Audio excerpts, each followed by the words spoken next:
ဘော်တို့ကရင်တော့နာမည်ကြီးလူဆောင်များခဲ့တဲ့ Gangster Vegas တို့ Gangster Rio City တို့လို Gangster Open World Game တို့ကြိုက်တဲ့သူတယောက်ဆိုရင်တော့ဒီဗီဒီယိုလေးကခမရအတွက်ဖြစ်မှာပါမြို့ထဲမှာအချိုးပြေကောင်းနေအခုလိုမျိုးစုံမလို့ရတယ်လို့ Gangster အချင်းချင်းနေပြေလူတာတို့ Open World Game ဖြစ်တဲ့အလျောက်မြို့ထဲမှာရှောက်သွားပြီးတော့တောင်းကျမ်းတာတို့လုပ်လို့ရပါတယ်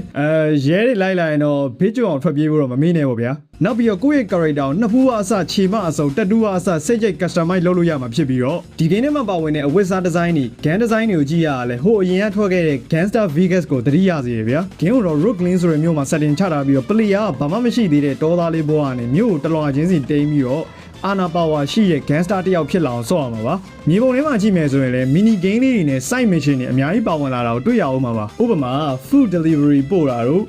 zip line စီးရတော့စတဲ့ mini game တွေပါလာမယ်ပေါ့နော်နောက်ပြီးတော့ club တွေပါလည်းတွားလို့ရတယ်ဗျာခင်ဗျားတို့တွေးနေတယ်လို့ဘာညာညာတော့လုပ်လို့ရမယ်မထင်ဘူးအဲ့လိုမျိုး mission လေးတွေလုံး mini game လေးတွေစော်နေရလာတဲ့ပတ်စံတွေကိုကျွန်တော်တို့ကစိတ်ကြိုက် super car တွေဝယ်လို့ရမယ်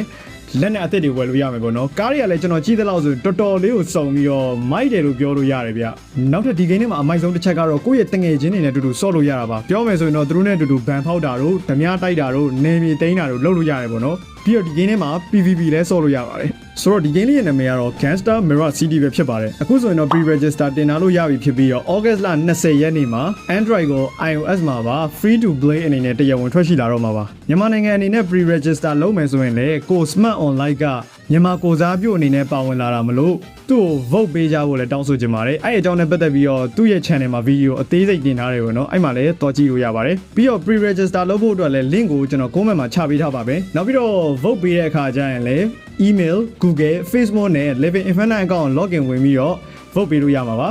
အဲ့ကနေပြီးတော့ကျွန်တော်တို့ in game reward တွေရနိုင်တယ်ပေါ့နော်ဥပမာ game ကတကယ်တမ်းထွက်လာတဲ့အခါကျရင်အဲ့ဒီ email Facebook Google တခုခုနဲ့ login ဝင်လိုက်ရင်တော့ in game reward တွေရမှာပါဆိုတော့ဘော်ရောဘယ်လိုထင်ကြလဲဒီ Open World Gangster game ကိုကြိုက်ကြလားဒီ game ထွက်လာရင်စော့ကြမှာလားဆိုတာအောက်က comment လေးမှာဝင်ရောက်ဆွေးနွေးညှင်းခုန်သွားလို့ရပါတယ်။ဟာနေငါလည်း TBH လည်းနဲ့ဒူးနေပြီကွာ။